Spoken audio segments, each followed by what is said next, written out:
Hello everyone and welcome to this week's Motor Trade Radio podcast, powered by eBay Motors Group, with Philip Nothard and Curtis Hutchinson, bringing you all the chatter that matters.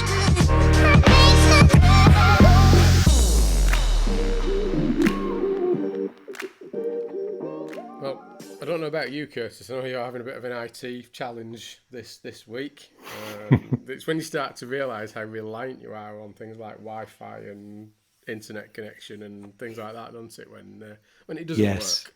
Yeah, my side of the virtual studio is being brought to you via 4G because I have no broadband at the moment.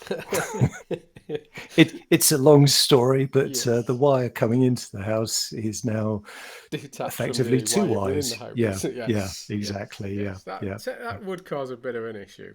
Yeah.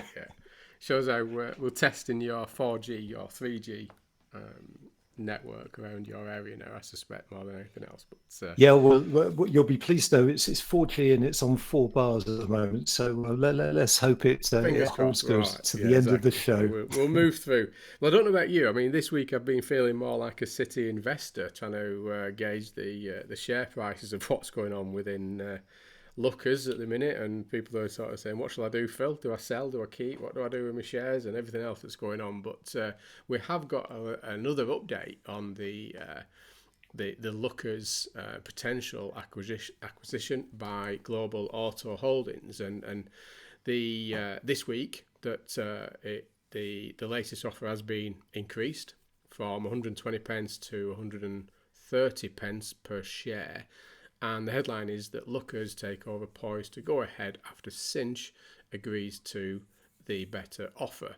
Now, this is obviously where Cinch put a blocker on the last offer at 120 because of their fairly dominant influence shareholding of Lookers, and that sort of scuppered the deal. But it looks like the deal is back on for the minute, unless something else happens, Curtis, in the meantime. Well, yeah, I'm glad you qualified that one, Phil, because this is a follow-up from the story we discussed last week, and we did say last week that that there'll be more to come. So this is where we are this week, and who knows? I mean, this could be the start of the deal going through. So we'll keep tabs on this one because it's of huge interest to pretty much everyone in our sector, isn't it? It is, and you know, it says in the story that it's now given an irrevocable undertaking to accept the new one.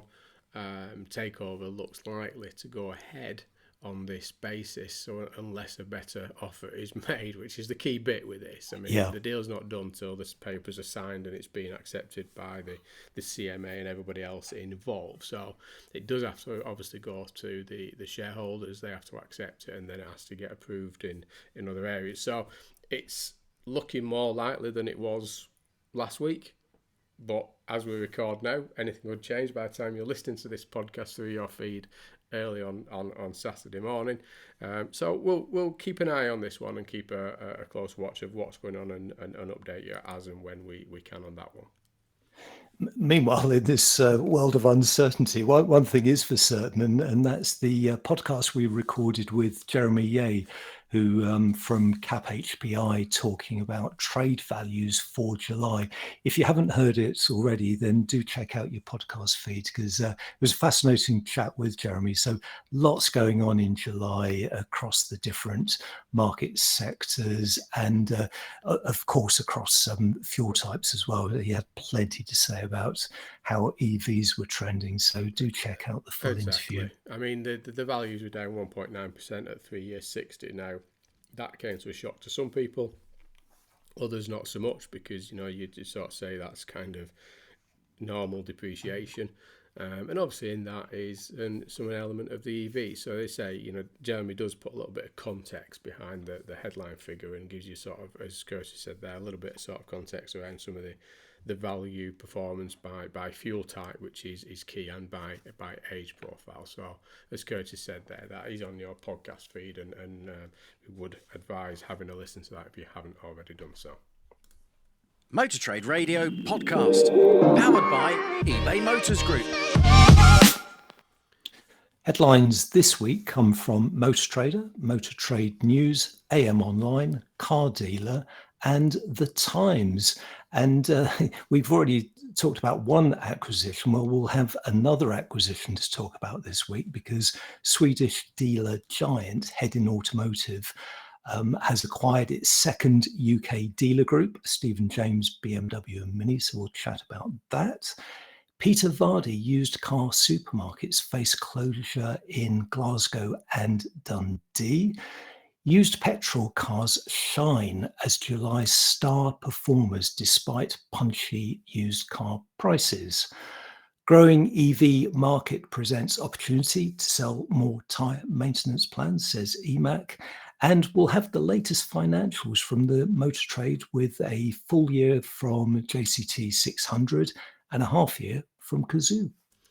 So over to motortrader.com for the first story then. As Curtis said, Hedin Automotive buys Stephen James BMW and Mini dealerships. Now, as Curtis said there, that this is the second acquisition in the UK from Hedin Automotive, a subsidiary of Hedin Mobility Group, and obviously we talked about Hedin previously on a few occasions because obviously they recently bought the Mercedes dealership last year, and then obviously there was the conversations and potential acquisition of the Pendragon business that did fall through. And I suppose it's they were obviously keen for expansion in the UK, and Anders Hedin did obviously clearly say on his statements that they were looking at further growth and acquisition in the UK market, and obviously they have done so, and very quickly with this one as well. Yeah, it's a good acquisition, this one, and an interesting group, Stephen James. So just to give you a bit of background, they actually describe themselves as an employee-owned company. They were founded, interestingly, back in 1973 as an independent used car dealer. But it moved into the franchise world, representing BMW since 1985. So it is actually, that would put it among BMW's longest standing partners. It subsequently grew with the acquisition of 3 sites in Kent, and now operates 5 BMW and 3 Mini sites in Enfield, Woolwich, Bromley, Sidcup and Blackheath. So a good business there. And you can see why it was of interest to Hedin after, as you say, they bought those 4 Mercedes-Benz sites, also in that South London area, and as recently as last November from Mercedes-Benz Retail Group.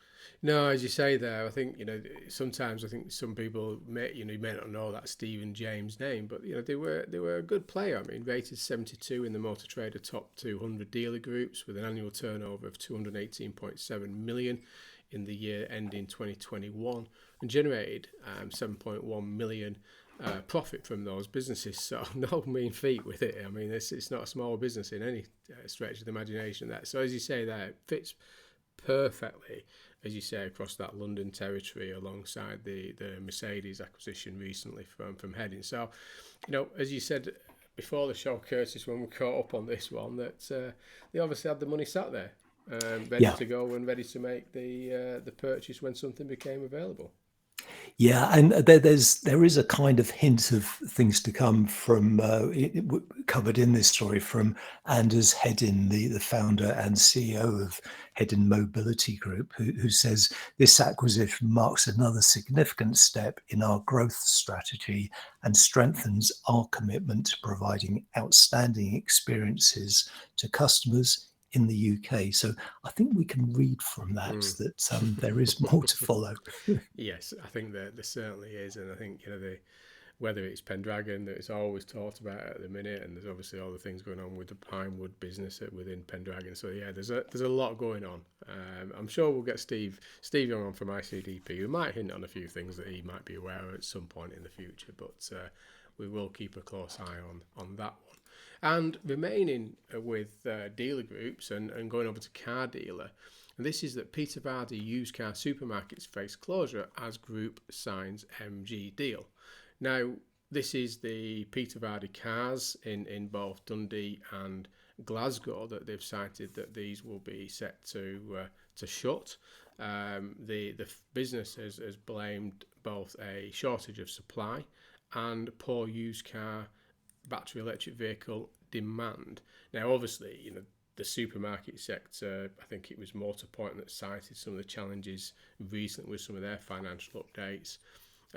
This shortage of product coming into the used vehicle market, particularly in that 0 to 1, 0 to 3 year old marketplace from the lost production, got to be challenging for these supermarkets as product is just not as readily available as it was in a pre-pandemic market. Yeah, definitely. And it's worth making the point that of the 6 remaining Carsz sites, Kirkcaldy and Edinburgh will become MG dealerships opening this month, while Grangemouth, Perth and Motherwell will take on the Aura brand. So yeah, there's some interesting developments here for the used car supermarket business at Peter Vardy. And it's definitely worth looking at the car dealer story, because they do speak to Peter Vardy about it. And you can tell by the sort of tone how big a decision this was for him to close these sites, and the efforts the business is doing to redeploy some of the staff across the other parts of its business.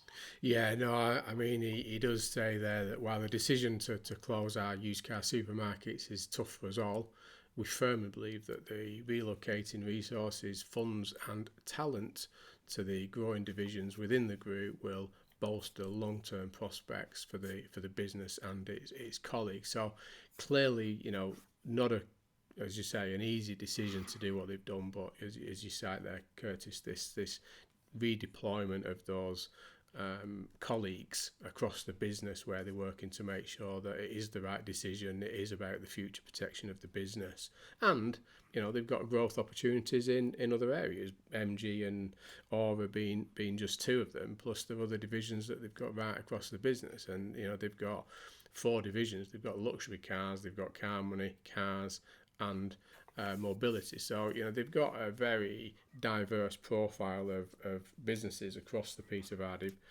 operation. So big opportunity there as they look into other areas for growth and expansion, but obviously clearly making that decision that the supermarket is a tough one to continue with that kind of representation. Yeah, and there's a very telling comment from Peter Vardy. I mean, you mentioned it before about this lack of supply that we talk about most weeks, and he actually says you can't bank on an oversupply of new cars anymore, and we have found we can't buy enough older used cars for a number of reasons. And he goes on to say that car supermarkets aren't set up for these huge prep bills and can't set aside time for preparation. But he also points out there is a lack of technicians who want to work outside of the franchise dealer sector. So shedding some light on the sort of day-to-day operational challenges facing car supermarkets, and certainly car supermarkets set up by franchise dealers. Yeah, and as you said in the header there, it was talking about EV. I think they've just found that whole EV sector quite challenging, in terms of that, the volume of EVs entering that 0 to 3 year old market and not necessarily having the consumer demand, which we've talked about a lot on the podcast, and it continues to be discussed around how do we get, EVs being on the agenda for the used car buyer, and how can we get the government thinking about how this can be incentivised either through taxation, VAT support, etc. So there's a lot going on there as we can well see. Actually, Phil, there's another update from last week, isn't there? Because last week we didn't know if Rishi Sunak was going to stick with the 2030 ban on Yes. ICE, and this week we know he is. Well, yeah. What do we reference? Curry favour. Oh, yeah, that was it. Sorry. Yeah, curry favour. Yeah, you don't sound convinced, Phil. Well, yeah. The cynic in me, I think it's just we without mixing too much with politics. It's interesting one, that one, isn't it? That suddenly Rishi's a friend of the motorist. Who would have thought? Who would have thought, eh? Wonder what's going on there. I thought he was more of a friend of helicopter operators, but now that's you're bringing politics into it. Now you're going to be, yeah. So we'll moving leave that. on, Moving swiftly on before we moving get too much swiftly into on. it. Yeah. The next headline is from AM Online, and it is used petrol cars shine as July's star performers despite punchy prices. So this is the latest from eBay Motors Group's market view, which looks at trends over the course of July. And it reports in the story that petrol was very much the fuel of choice for many used car buyers as consumers sought the assurance of familiarity and good value against this backdrop of challenging economic conditions.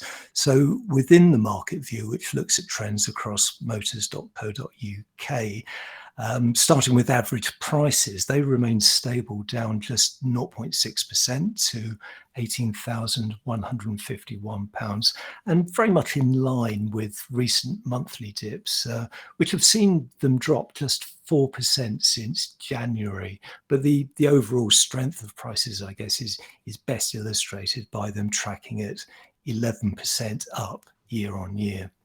Yeah, and there's a nice little sort of summary statement here from Lucy Tugby, marketing director at eBay Motors Group, and she's a friend of the podcast and a guest of the podcast as well.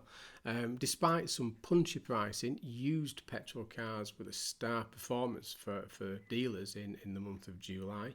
When it comes to fuel choice, we can see that now how buyers are factoring in rising living costs and choosing what they know best. For many, this means holding on to transitioning to EV, transitioning to EV, get that right? That's a word not to forget there in that sentence, Curtis.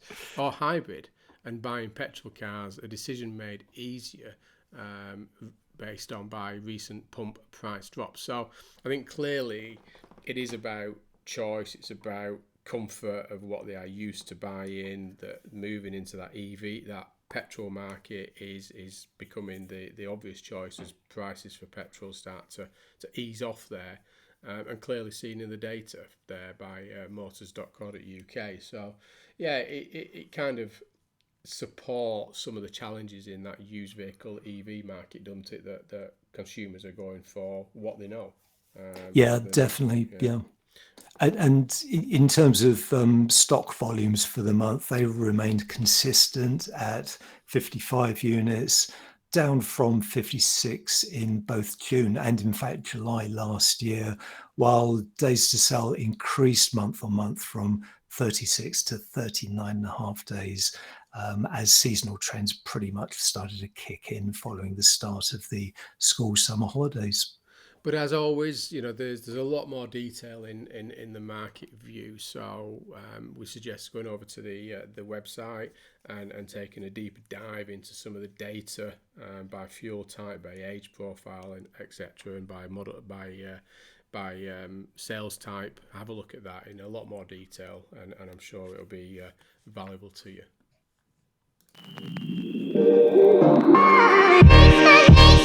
You're listening to all the chatter that matters on Motor Trade Radio, powered by eBay Motors Group.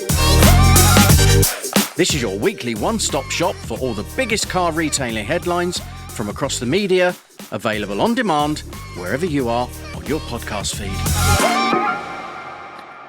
And next headline is from Motor Trade News, and it is growing EV market presents opportunity to sell more tyre maintenance plans. So this is a story based on some research done by EMAC, and I actually saw the research because I did some work with the guys on producing this story, and it is actually fascinating. So what they're saying is that as sales of EVs grow in the lead up to the 2030 ban on new ICE vehicles, replacement tyres could actually help fill the gap left by diminishing oil sales for many dealers. And the reason they say that is that they've done some consumer research, which was actually conducted by ICDP, the independent consultancy and friends of the podcast.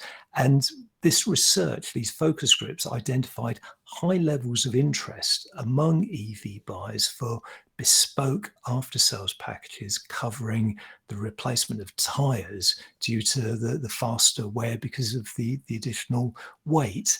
And this is particularly interesting because, as you and I both know, traditionally dealers haven't done a great job in selling tyres. and you know, that's not being disrespectful to dealers, because I think many of them would admit to that. And part of the problem has been the competition from the fast fit operators. But what EMAC are saying that is, if you offer a maintenance plan, you know, a tyre plan with an you stand a better chance of retaining that customer when it comes time to replace their tyres, because they do wear a lot faster in EVs than they do in ICE vehicles. No, I'd agree. I think you need a Wi-Fi maintenance plan today, Curtis. I do. Okay. But no, I think, you know, there'll be people listening to the podcast this morning that, you know, I think tyres is the area that some businesses do very well at it. Some businesses do focus fairly heavy on it. You know, there'll be others that will be saying that it's an area that they're just continually trying to get involved with, to grow, to invest and develop over the years. And, you know, I think sometimes it has been challenging. But clearly, I think, you know, the evidence is there. Some research I've done previously using some of the DFT and DVSA data on MOT failure, you know, clearly, you know, there was evidence that it was a 32% more likely that a battery electric vehicle at its 3-year point would fail due to tyres compared to combustion engine and hybrid vehicles. Now, we've got to put that in context, that these are the early models of battery electric vehicles, where some of those would have been basically converted from combustion engine technology and just turned into a battery electric vehicle. We know it's getting better, but it is the weight and the torque of these battery electric vehicles that is an issue with tyres, and obviously some of this is driver behaviour as well. You know that you know, people have been given these battery electric vehicles as company cars, and these things are doing 0 to 60 in 3.6 seconds, and you know, they'll be used that way in some cases, won't they? So I think there's clear evidence for this, but it is an area of opportunity, and there was obviously failure on suspension as well due to the weight. So potentially that sort of tyre market and aftermarket is still opportunities for the retailers. Yeah, definitely. And there is a good point made by Liam Finney, who's Director of Commercial Partnerships at EMAC, who says within the story, as car buyers transition from ICE to EV, then tyres will become the new oil, but dealers need to act now by offering customers ownership plans to cover their replacement needs. So that's actually a really good analogy, because as we've said on the podcast before, those oil sales, oil filter sales will start to come down as more new EVs start to go through workshops, and this is a good way of addressing that lost revenue. Definitely. Now over to AM Online now. So a couple of financials. I won't say more than that at this stage, but JCT post 43 million pre-tax profit and return on sales of 3% for the year 2022. So great. I mean, people 3%. Yeah, it's not bad. That. and that's down. That's actually down year on year. That's pretty good going, isn't it? That's not bad. That, I mean, you know, this is down slightly from down by 4.4%, whilst annual turnover increased by 11% to 1.45 billion. So, as you say there, Curtis, you know, return on sales was at 3%, although that was a decline from 3.5% in 2021. But we know that 2021 was a very strong margin year for the dealers, alongside, you know, government financial support and other things. And since then, we've obviously had increased costs through energy and interest rates and things like that. But still, you know, retaining that 3% return on sales is a good benchmark achievement for a retail dealer network. Yeah, Chief Executive John Tordorf will be very pleased with these results. And it's worth pointing out that this is for the year that ended December 31st, 2022. So it was the last calendar year. And within the story, it says that while used and new sales volumes declined overall over the year, a greater focus on premium model sales meant a 20% increase in the average sale price per unit. So again, pretty good going there.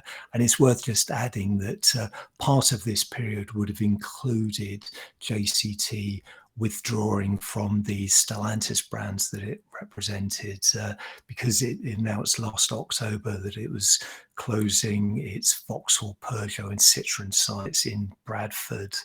And that would have played into some of the reduced new and used sales. But the JCT very well placed now for further growth, having exited Stellantis, and they'll be looking at opportunities to grow with existing partners and maybe looking at new partners. Who knows? Yeah, I mean, it's you won't be aware of it, but Sticker Lane in Bradford was really dominated by JCT600 businesses, and the old Peugeot blue box was on there and everything else, and it did, when they did start to exit those brands, it looked very sparse, should we say, because they dominated that sort of motor alley over in Bradford there. But as you say there, they've made that decision. They are obviously looking at other opportunities, and they're keen to grow with some of their group's existing partners, which they've cited Aston Martin, Bentley, Kia, Mercedes-Benz, Porsche, Rolls-Royce and VW. So obviously got clear aspirations for further enhancing their current OEM portfolio with their existing partners. And obviously, as you can see there, that Aston Martin, Bentley and Rolls-Royce and Porsche there being dominant in terms of those premium brands where they see those profit opportunities as an area of growth. So you can see a little bit more coming from them as they start to consolidate their representation and look at other areas of opportunity. And the final story this week comes from the Times, and the headline is Cazoo still snookered on the stock market. Now, they've been a bit clever with the headline, because within the Times story, they've run a story, they've run a photograph rather from the Cazoo World Snooker Championship, and which was held in May. But the story is really around the latest results from Cazoo.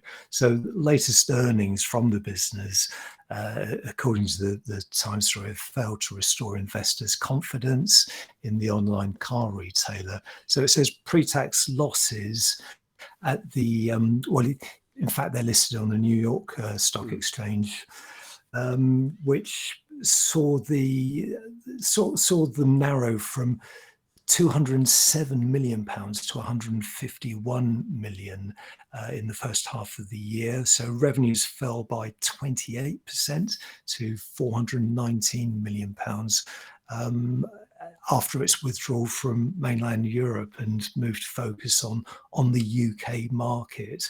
But as a result of that, the company's stock has fallen sharply. We know this, it happened when it first went public, but trading in Cazoo shares remains volatile. So the story was run last week. So the stock, having surged by 26% rather on Monday, fell by 23 cents or 12.7% to $1.6 in the wake of these results. Yeah, I mean, it's again topic of conversation this week. Like I say, I feel like more of a city investor than I do what I do. But I think clearly there was an expectation that an announcement of some of their recent moves would cite positivity across the market, but it hasn't. I think they're currently trading at about 147. Which is pretty low. So since the announcement, the stock prices have declined, giving it a stock market cap of 63.4 million, which is pretty low compared to what it started off when we got Curtis on that one. Yeah. All that time ago. So I think clearly there's still a lot to do within Cazoo to entice confidence in some of their recent activities and strategic moves. I think dropping at that level compared to some of the growth in other groups over the last sort of 7 to 14 days, there's still quite a bit there. And they saw it saying that Cazoo saying that signs of progress with a rise in gross profits in its April results, indicating the beginning of a turnaround under the new chief, who proclaimed that its new strategy had begun to bear fruit. So I think it may be that the stock market are just waiting to see more from this, starting to see some of this bottom line profit emerge from some of these changes and what that will mean. But obviously the city are just not quite confident yet in that turnaround. So it's going to be one to watch.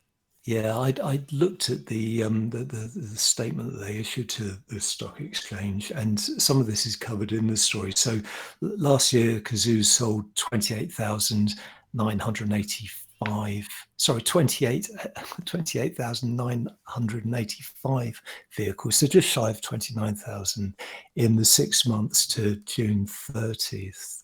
And that was actually down from 40,500 the previous year.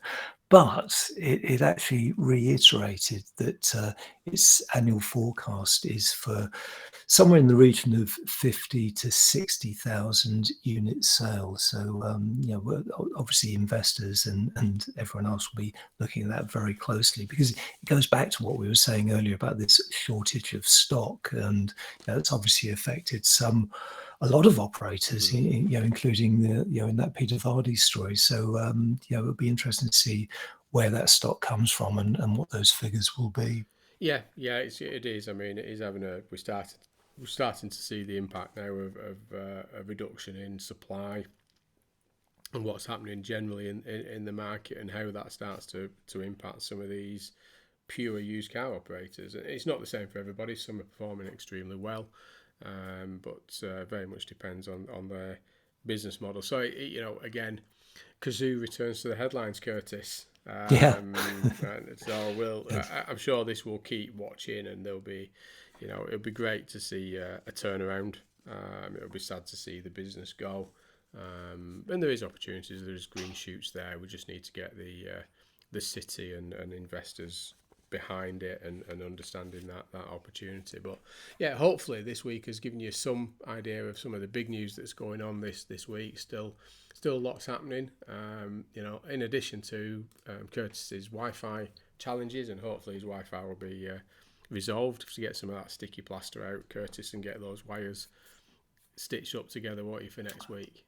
I'll have the soldering iron out before we speak. But that's it for this week. So that's it for now. So many thanks for joining us on the Motor Trade Radio podcast. Until next weekend, it's goodbye from me. And it's goodbye from him.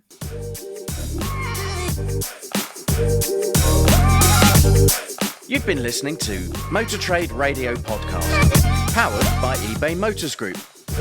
We'll be sharing all the links from this week's headlines on Monday morning. So to make sure you receive them, just subscribe to the free newsletter on our LinkedIn page. Just search Motor Trade Radio Podcast.